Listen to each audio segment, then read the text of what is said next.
Welcome back to Beyond Resistance Pod, where we share hard-won insights to build blue power in red communities and start winning. I'm Sarah Schulz. And I'm Jennifer Austin. And hey, Jennifer, what are you fired up about today?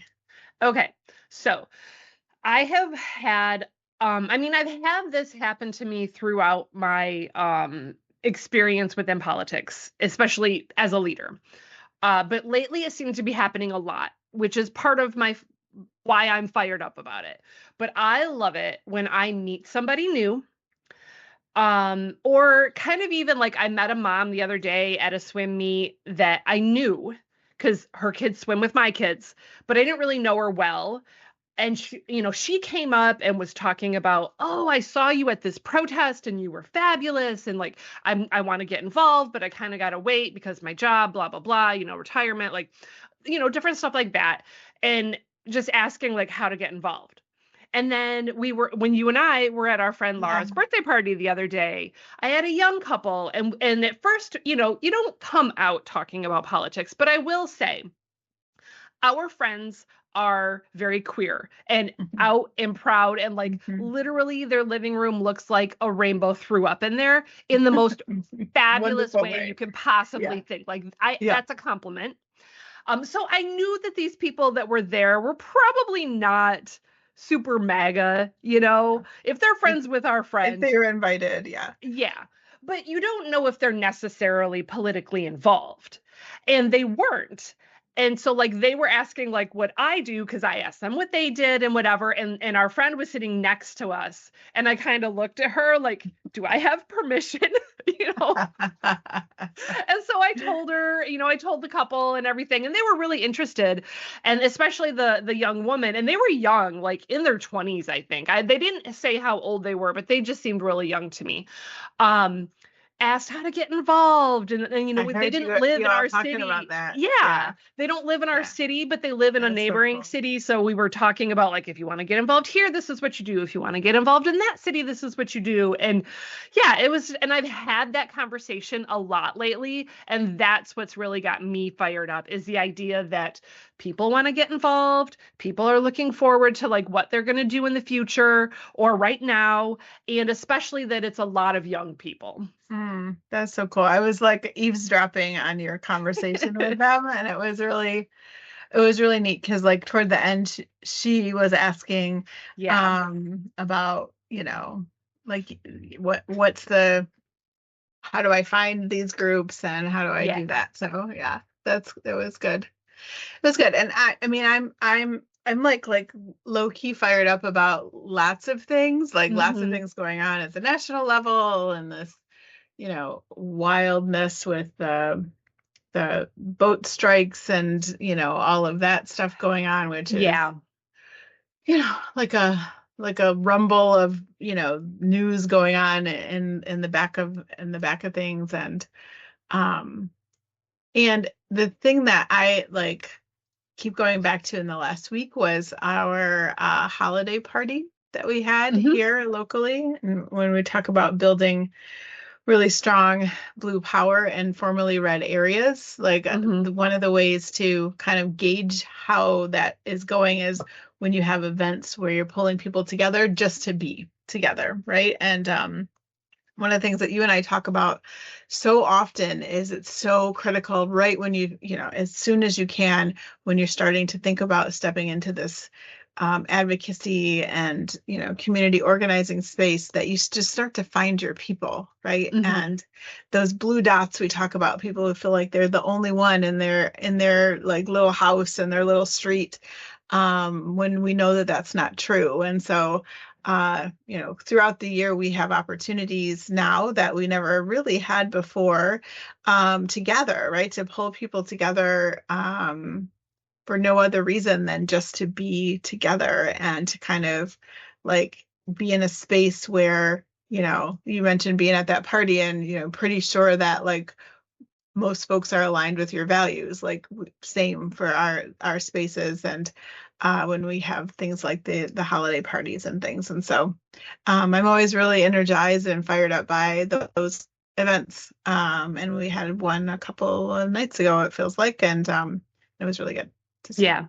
And I talked to another young couple at that event who specifically came because they had heard us, at a protest and started following us on social media and found out about the party and wanted to come and find out how they could get involved. So That's awesome. it's just fabulous. I love it. Yep. And they ended up helping us put all the chairs and tables away at the end. They stayed until the end. And I'm like, already volunteering. We're not that much fun. I mean, we're fun. Don't get me wrong. But I didn't think we were that much fun, especially when I saw a few of our older and very talkative members cornering these young people. and they were fine with it, but I was like, oh, are they going to be like, yeah, we got to go home, but they didn't. No, that was cool. That was very cool. I mean, it's also just an example of like both of those examples are, engaging with sort of younger voters and younger potential like volunteers and activists and that sort of thing. And that's something we talk about all the time. I mean, you and I aren't that old, although today is your birthday, so happy birthday. But we kind of sit in the middle, kind of between the two generations of folks that we're hoping to engage. And it's really awesome to see new people, and to have new younger people means that we have to do things a little bit differently. And so like finding you at going to a protest and enjoying that experience and then showing up is a way to engage certain folks. And so that's been good. That's been good. Awesome. Well, speaking of kind of finding your way to a protest and then connecting on social media and then increasing kind of volunteerism and the numbers, we're going to connect back to our blueprint for building Blue Power.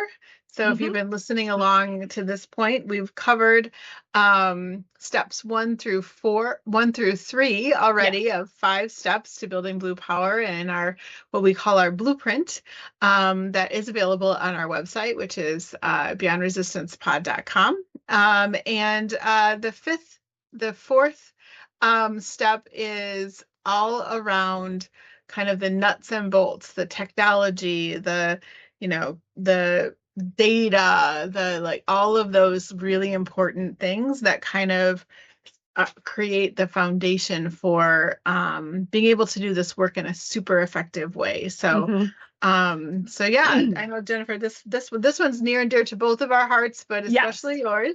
So tell us about step 4. So we called it like the nuts and bolts, or you don't need a wrench to master these nuts and bolts or something like that. To me, it is the nuts and bolts because it's not the most important aspect of the things you're going to do. Talking to people, being out there in the community, building those relationships, the transformational, not transactional.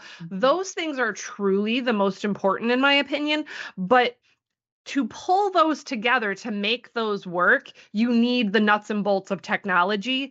And we're using technology as a broad term because it can be phone calls, it can be talking to people, but recording that data. It's your social media, it's the programs like we use here in Michigan as VAN, Voter Access Network, I think is what it stands for. And that's got every registered voter in Michigan in it, and information on them. So you can judge based on, like they have a Dem score or a GOP score to see like where they fall on the spectrum, and various other things, which is not always accurate. I'm just going to say that, but it is something to go on. But yeah, it's just that nuts and bolts that really pulls everything together and helps you be more efficient and helps you reach more people, and helps you utilize the things that you're doing in a better way. Yeah, for sure. One of the things that we talked about when I was running for office, we had some core kind of principles, and one of them was decide with data and lead with heart. And so the data aspect of this is so critical, which throughout all of this, we talk about being like sincere, but also intentional. So data helps you be intentional. And, the data stuff that most folks who have been around campaigns are aware of is like what you call, your like approach for canvassing or your field approach, which is, you know, who do you want to talk to?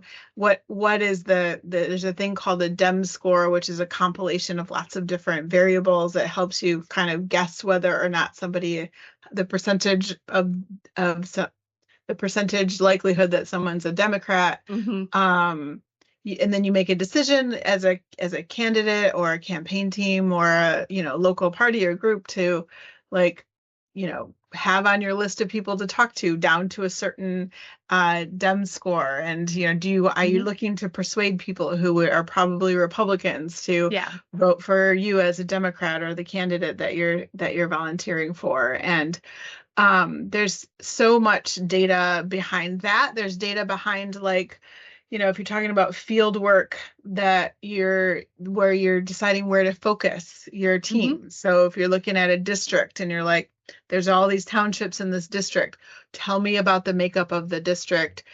And to me, one of the pieces of data I like to look at is, what is the trend in the district? So is this a district that is getting bluer, or is this a district that's getting redder? Like, how do I capitalize on the momentum of the district? So even if it's more of a conservative district, but I feel like there's a trend in the right direction, then we might prioritize that over even a higher Dem area, but that's trending in a different direction. And there's some theories around inertia that are related to all that. So so you do all of that work that helps you inform your strategy, and then you show up authentically, right? Like, it's sincerely authentically, right?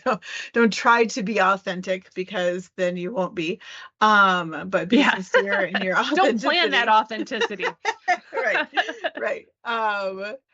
And it's so important. So like the data side is really important, as well as the tools and platforms and social media constructs around the just really leveraging everything possible to have that really strong foundation for your activism and your organizing. Yeah, and that data can even be, I mean, you're going to use a lot of that data in different ways, but one thing is, for example, rural areas, broadband is an issue. And so you know that, and you might plan like, okay, we're going to go out and canvass in these rural areas, or we're going to plan a billboard in this rural area. Well, you might want to think about what are the issues most important to them. And that's not, let's just appeal to that particular issue. You need a platform that's going to kind of, you know, attract a lot of different people. But you wouldn't go out there and talk about, you know, putting in sidewalks. People in rural areas do not care if you put in a sidewalk. In fact, they're going to be like, that'd be a waste of money. So you're going to, you know, I know that I've heard a lot of people say like, oh, you shouldn't tailor your message for each area. I mean, a little bit, you know, you don't change who you are. Yeah. You're still showing up authentically. You still care about all these issues, but once again, you're not going to talk to them about things that are more relevant to a city. And same thing, vice versa. You know, if you talk about broadband in a city, they're going to be like, why would I care? We've all got internet. Yeah. So you just have to really look at the issues. And some of that data is going to help you look at like where the people are that you're canvassing or calling or sending a mailer to. And that's really going to help you focus your message. Yeah, totally. It's not like changing your message or the core of your beliefs and you know, your areas of focus. It's just tailoring a message using data to like focus a message around what folks care about in that particular area. Yeah. And it's, you know, it's really important. And I think that there's a connection there, right, to like how you're leveraging things like social media, that you're kind of like when you're thinking about messaging and how you're getting in contact with people. And Jennifer, you're my social media guru these days. So what comes to mind for you on those things? So one of the things is, and it takes work and it takes time. I'm just going to say that, people, like, don't think that you're just going to throw out a post and you're done. That's not how social media works. I am learning so many things, like don't put a link in your social media, put it in the comments, because Facebook will often deprioritize posts with links in it because they don't want you sending people away from Facebook. So there's just a lot of things, and you can research that. I'm learning it on the fly. But in like whatever social media you're using, now Facebook is the one that we tend to use a lot in terms of organizing here in Midland, and that one probably reaches older people more. There's a lot less younger people on Facebook. So it really depends on what group you're trying to reach. Us as a podcast, we're literally everywhere. As a party, we're mostly just on Facebook. I do intend on expanding our social media, but so we're on Facebook. We make events. You can make a Facebook event, and then you can invite everybody that follows your page. And you can, like, I can personally go in there and say, I'm going to this event. Now I can invite all the various people that I think should go. And I can share it on my page. I can share it in different groups. So you want to take the opportunity to use everything you can. And even along those lines, like, then we'll tell people that are very active in the party, hey, go like, share, or comment on that post, because it boosts the algorithm, because they think people are interested in it. So then, it gets more views. So it's just taking advantage of everything that you can find to make sure you're seen on whatever social media you plan on using. Yeah, that's right. There's so many of those like undercurrent sort of tips. And when I think about all the work that I know that you kind of lead, especially locally when it comes to putting big protests together. So like not only it's not, yes, it's a post and an event, right? But just think about the work that goes into that, right? Creating the event, right? Creating the collateral, the images, using. So one thing that we use a lot is Canva to create, which is a free app for sort of digital digital images that you can also upgrade to have more of a professional access to different templates and things. Which we do. Which we do. Yeah. We both do. Yeah. We do it for Beyond Resistance, and we do it for the Midland County Democratic Party. And I don't know if the Women of Michigan Action Network does it. They don't make as many graphics as I do. But yeah. So that's another tool in your tool belt is like, how are you going to create these graphics and understand, what types of graphics work and what don't. And then there's the whole mobilize sort of space, right? Like there's a technology around, connected in a lot of cases for us to national types of organizations like Indivisible and all of that can be used in order to like get numbers and have people sign up and be able to contact them later and get them new information. And so there's that piece as well. Yeah. And then even now that I'm thinking about it, like from a technology perspective, using the I'm not sure what platform we use to have people sign up for volunteer opportunities. We currently use Sign Up Genius. I don't know if that's the best one. I'm kind of looking at other things, but that's the one that we've used. Yeah. So tons, right? So like if you think about this like data and technology tool belt in order to like facilitate really great work around organizing and local activism and building like blue communities, like there's all of these ways to do that, and they're not optional. In this day and age, you have to engage in all of the ways, and they don't require like a degree in computer science in order to do it. And you probably are fairly intuitive if you're a person who's listening to this podcast and you made your way here. And I don't know about you, Jennifer, but I would just recommend getting started, right? Getting started by creating a Facebook page, getting started by making an events page and that's connected to your Facebook page, and just really kind of building a list of different groups that you want to start posting in to get some traction. And it can kind of build from there. Yeah, and don't be afraid to make mistakes. So I don't have a degree in communication. I don't have a degree in marketing. I have zero education in those spaces. I was trained to draw architectural drawings. Like that's where I'm from. So I mean, I know how to use computers and stuff, so I had that going for me. But I kind of taught myself, and like I just recently got us on Threads for Beyond Resistance, and I've discovered that when I attach a video to a scheduled post, it leaves the video off. And I don't know why. And so I have all these scheduled posts going out. I also can't find where my scheduled posts are on Threads. That's okay. I'll figure it out.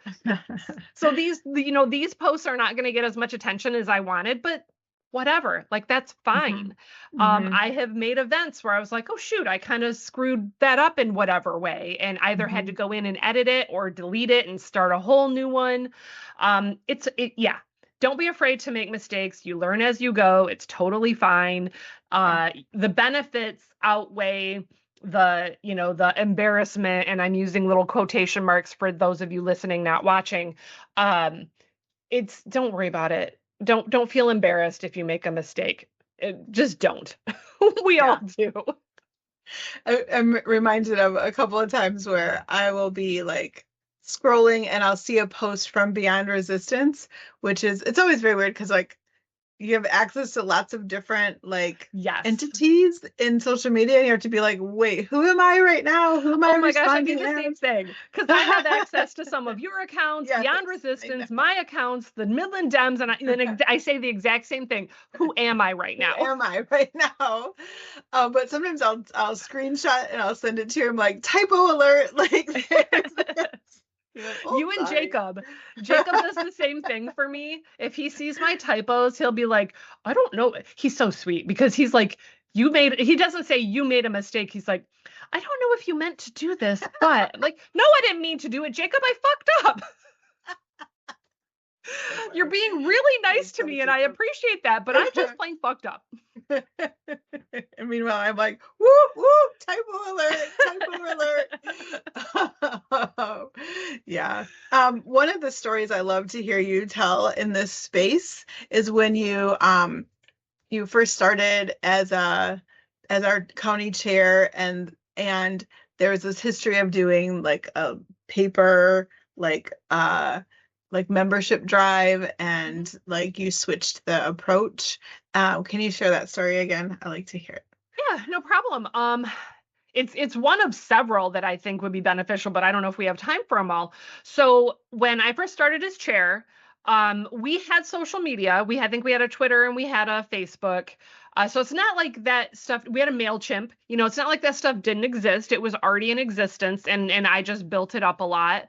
But one of the things that the party did as a tradition, and I think you can also get mired in tradition, like this is what we do every year. Yeah. So let's prepare and do it. And there's no real thought about, do we want to try something different? And one of the things they did is they would have these 8.5 by 11 piece of paper printed both sides. They purchased a machine, I don't know how many years ago, that you put in the paper and it did like this trifold thing. But it wasn't, you had to do it multiple times. It was such a pain in the ass. I've used it for other things and it is such a pain in the ass. Yeah. Anyway, so they purchased this machine to fold the papers. And then you had to have the volunteers that put the papers into the envelope along with another envelope that had a return address and a stamp on it. And then you had to do all the stuff for the envelope that's going out. So that's 2 stamps, 2 envelopes, the printing costs, because of course we went to union printers. That's just what Democratic parties do. We support unions as much as we possibly can. And yeah, so then we'd have all the person power to put that all together, send those out. I can't even imagine how much it all costs together per thing. And I think they'd send out like 1,000, 1,100. I don't remember what the number was. There was a mailing list. And what that was to renew your membership or join the party. And so they had a list of people that had been members, expressed interest in being members, come to an event, donated money, whatever it was. You were on this list. And every year you'd get this thing. And they would get, I don't know, like if they sent out 1,100, they'd get like 50 people that signed up, and they'd have Hmm. other people that would give money. Hmm. It wasn't, that some people were just, they just gave money. They didn't necessarily want to sign up to be part of the party. But I think I'd have to go back and look, but I think that like they generally covered the costs of what they sent out, maybe made a little bit. I'm not sure exactly. Um, and there probably was a point in time when that was as effective as we could do. Hmm. But then I looked and saw, and we had, I don't know, 600 or 700 people on the email list. So I was like, let's just try the email list first. Same Hmm. basic thing, donate, join the party, whatever. We increased our membership to 100, Hmm. and we made um, a similar amount of money, but the emails didn't cost anything. Exactly. So that was the end of that. Hmm. We never sent those out again. Yep. We have on occasion, we'll do like we've sent out postcards to people that are that have a top Dem score. Essentially, Hmm. we'll make a mailing list out of people that have a top Dem score, but it's generally just a postcard, and there's a QR code, and so it's a lot less expensive than sending out all this other stuff. And I have had a few people be like, "Well, but what about the people that are only gonna do it manually?" And I'm like, I mean, get me a list of them and I'll send them a letter. Yeah. I Yeah. I don't know. And there was a time when I did send to a couple of people, but you the amount of time and effort put into that and the money, it's just not worth it. It's Yeah. just not worth it. Yeah. And more, I mean, businesses are moving away from doing paper-based any kind of Hmm. correspondence ever. So if you're living in a space where you refuse to do digital stuff like that, you're getting less and less contact from not just us, right? But Hmm. from other folks too, for sure. Yeah. Um, yeah. I love that story. I love the point you're making about like really considering what is like required versus a preference versus a tradition, Hmm. right? And like, in that consideration, like what makes the most sense. And also in that story, you tried it, right? I mean, Yeah. it was a bit of a gamble, and like you tried this thing and you wanted to use this new way of approaching it. But even to this day, we for the most part don't do anything printed, like even for our big gala invitations. Those are Yeah. pretty We much digital now too. We did the Yeah. first year or two, and I was not seeing that. Part of it was to bring in people that maybe weren't on our mailing list or weren't really involved. And we did bring in some people, but honestly, a lot of it is more like word of mouth and like Yeah. people that are involved will like say to a friend, "Hey, do you want to go to this? It'll be so much fun." Because our gala is super It is fun. super fun. That's true. Everybody seems to love our gala. So, yeah, and so it just became as like you do. I had to go back and look, and the number of invitations we sent out, and I would look to see who of those people that we sent out to did they actually come. Hmm. And the number was not like maybe paid for the invitations that we sent out. Um, but it didn't, and I couldn't be for sure if that's why they came. You know what I Hmm. mean? Like there Hmm. was no, they Totally. also were friends with so and so, or they also were friends with Yeah. so and so. So there was no way to know Yeah. for sure. And we stopped doing it, I think, after the second year, and it has certainly not hurt us at all. Um, but then some other things I just real quick just to talk about is when we had the Michigan Independent Citizens Redistricting Committee, we did a lot of different things where we were organizing and we were sharing information with people who wanted to be involved in this. And we specifically asked, like, hey, we want a separate mailing list that is only for this because Hmm. I don't want to be sending out our secrets to that there's people on our mailing list that are Yeah. not Yeah. part, they're just looking to see what we're up to. Yep. So we started a secret mailing list Hmm. and we like kind of vetted everybody, like we would look through like, okay, I know. And like, if we didn't know somebody, we might ask around and Mhm. just to make sure that who was on the list was actually committed to what we were doing. And we had a decent sized list. We had a couple hundred people, and that's what we needed. We just needed a couple hundred people to like, Mhm. okay, hey guys, this week this is the thing we're gonna focus on. We're gonna comment on this, or we're gonna, Mhm. make maps for this, or we're gonna whatever. Like, and it was just a really focused thing. And we did that through our existing email list. We got people involved, and we did that through word of mouth, and we did that through social media. So we utilized all of the different things we had to create that list. And same thing with like our protests. Um, we do a lot of the social media. We do it through our email list. The Midland Dems have one, the Women of Michigan Action Network have, all the same basic stuff that we have. But a lot of times different people. Mhm. So we use both of these, and we're posting in groups and we're sharing everywhere. And then we also sometimes do the manual, make a poster and go around town and stick them on bulletin boards. That's right. Or there's different things like different community, online community things where you Mhm. can tell them that we have an event. They're not really doing much with it, but it's on their community event calendar. Mhm. So, you just got to take advantage of every little thing you can find. Yeah, totally. I mean, you can tell that we get excited about this, right? As a topic because it is so transformational, right? It's Hmm. so like it can be a huge catalyst Yes. for whether you're successful at your organizing and building blue power and whether you're not. And like it is accessible in this day and Mhm. age, even if you're feeling like you can't possibly do it. I would say try for sure.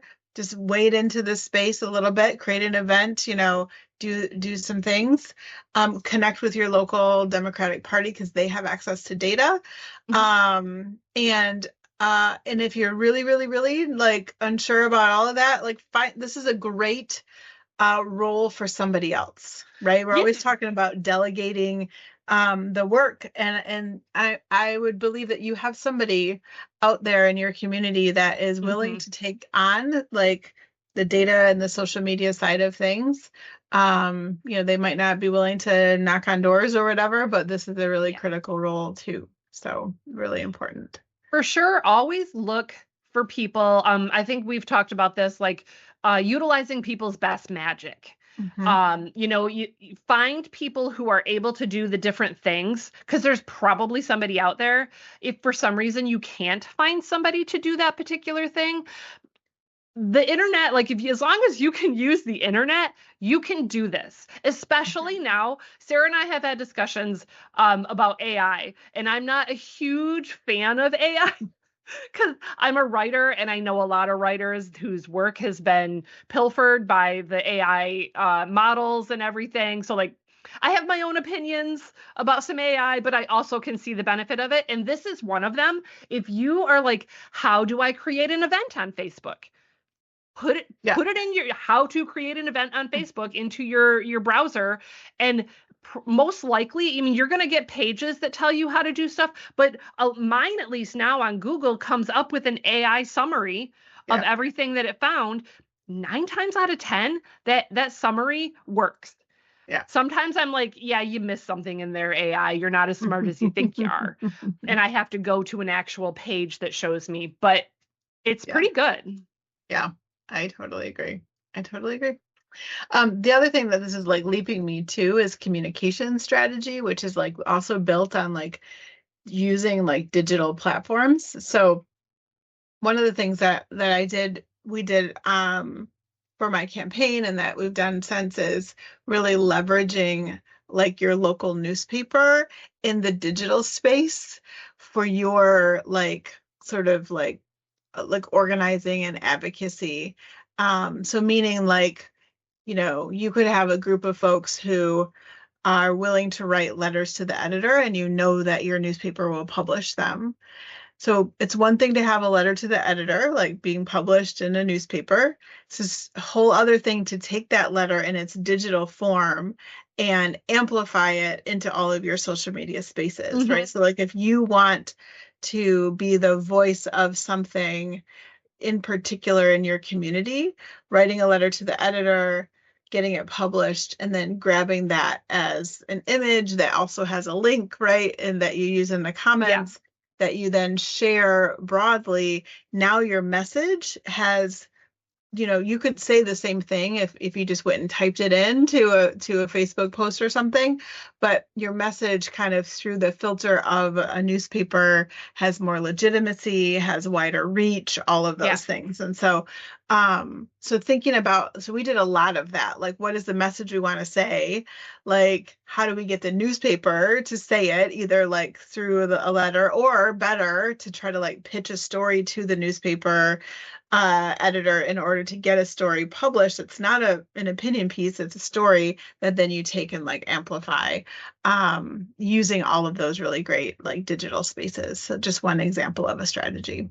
And different newspapers are going to be different, so we can't predict necessarily what's in your community, and we understand if you're in a red community how some newspapers can be, a little biased. But the newspaper here in Midland attempts to be pretty neutral. And it does now. It didn't used to, though. Correct. That's a new thing. Correct. That's a new, yeah. But one of the things that, like, I'm just going to talk about a few of the things that you can utilize through our paper, and I'm going to assume that some of them have to be available to some of you out there. There's a letter to the editor, like Sarah was talking about, that can be on an issue. You can even sometimes like be like, oh, hey, I can't wait to go to this Midland County summer picnic or whatever, and use it as almost an advertisement. Yeah. You can put advertisements, which cost money, in the paper. We have done that for candidates, not so much events. You can also send a press release to the paper about an event or something. And our paper, at least, often has like lists of things going on in the community, and that's all free. Like they don't charge you for that. Or if they think it's really important, they'll send somebody, they'll have somebody call your organization to talk about it beforehand, or they'll send somebody to write up a piece about it, that they attended and what happened. So there's just a lot of different ways that you can use things like the newspaper, online, and the physical paper. Yeah, for sure. And it's all kind of like, that's a kind of a communication strategy, but it's also leveraging like digital technology in ways that really can, like catalyze the work that you're trying to do. So really important stuff. Jennifer and I could go on and on about data and technology. Anything else kind of coming to the top for you, Jennifer, to share? I don't know. I'll look at my little cheat sheet. I don't know. I think we've talked about so many different things about just ways to use it for strategy, ways to use it for communication. And I'm guessing that there are ways that we didn't even talk about that some of you know. So feel free to go to our website. We've got a message board where you can put in a message. It comes to us as an email. And then if we like it, we'll put it up on the board with your first name and initial and where you're from. But yeah, if you've got ideas for how to use technology, data, different things like that, let us know. We would love to hear it. Yeah. Very good. Well, let's end on a fun question, as we always do. So we're in the throes of the holiday season. I would love to hear about one kind of, I'm going to say, quirky family holiday tradition from your family. Jennifer, what's a quirky one? Do you have one already? Because I got to think. About like, quirky. I don't know, just putting a 16-foot Christmas tree in your living room count? It does. I was telling my daughter this morning about how big your Christmas tree is. We had to cut the top and the bottom off to get it into the spot that it goes in. So now it's like between 14 and 15 feet.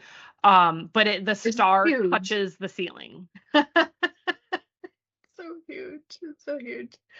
And that's literally, but just to add, like, that's literally what my children were walking through this field, and it's 15 degrees and we're all freezing. And they're like, I don't think that one's big enough. Nope, gotta try bigger. And it was so big that they couldn't put it upright in the barn where they trim the tree, like where we buy it from. So they had to like lay it on its side and cut off the bottom and drill the hole. And they were all like excited. They're like, this is the biggest tree we've ever done.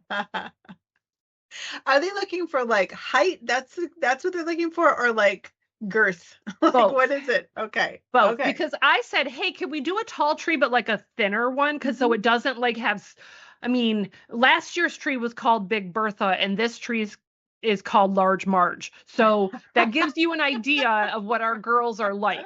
They're curvy and they have a presence. Yeah, they definitely take up a lot of your living room, but it's wonderful. What a great Yeah. tradition. Just go find the biggest tree that you can find. I I asked the question I did not have an answer for, so that's like a rule I broke. But I guess one somewhat quirky tradition that we have is we always leave town for Christmas. So That is we a little aren't, quirky. yeah. So many people, like most people, want to stay home. They have these traditions and they want to go to sleep and wake up on Christmas morning. And for the last, I don't know, 10 years or so, we have literally like are out of town. Like we go on adventures every year for the holidays as much as we can. And it's been years since we like woke up on Christmas morning in our Uh-huh. own house. Oftentimes because like it's the cheapest to fly during the holiday season is on Uh-huh. Christmas Day. We're often in the air, like looking out the window for Santa while we're going on off on some adventure. And Yeah. so yeah, so like so that makes our traditions kind of like different all the time because we could be in an Airbnb, we could be in a hotel room, we could be at, some friend's house or something. But yeah, our quirky tradition is to get out of town for the holidays. So I have to tell you why I suggested something like the holiday tradition as our question at the end, because I was talking to my friend Katie, and she drives my one son a lot because our Mhm. boys are the same age. They go to all the same stuff, literally all the same stuff. Um, and so she was like, I have to tell you what Kent said to me the other day. And I'm like, oh boy, what now? And she's like, he said, hey everybody, what's your favorite Christmas tradition? Or what's your favorite part about Christmas? Aw. And he's like, mine is coming down Christmas morning and seeing that great big tree all lit up and just thinking how lucky I am.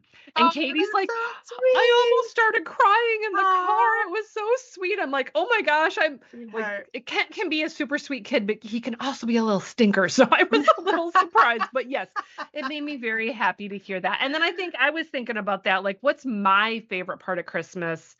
And I think I can't remember if this was the one because I thought about it, like driving around and seeing the lights. I love seeing other Yeah, people's Christmas lights, I mine do too. too, but I love seeing Christmas lights. I just don't know why. It just brings me so much joy. Yeah, and it's we don't really decorate like at all. But I super appreciate other folks who do, and there's Hmm. something about like it's just like your own personal celebration. I don't know, just Yeah. like in the face of it all, we're gonna just like shine Hmm. bright, I guess. And Yes. it's cool. I love it. I love it. And it just gets dark so early. And like come January, I'm gonna be bitching about the fact that it's so dark so early. But like right now, it gets dark and I get to go, be outside and see the lights. And it's 5 o'clock and it's I'm pitch already black. complaining So about it. Yeah. We got home from my birthday dinner at 6 o'clock last night, and I was thinking, it just felt late. And I'm like, oh, I mean, we could watch a movie, but gosh, it's so late. And then I look, it's 6 o'clock. We have plenty of time to watch a movie. I know, I know.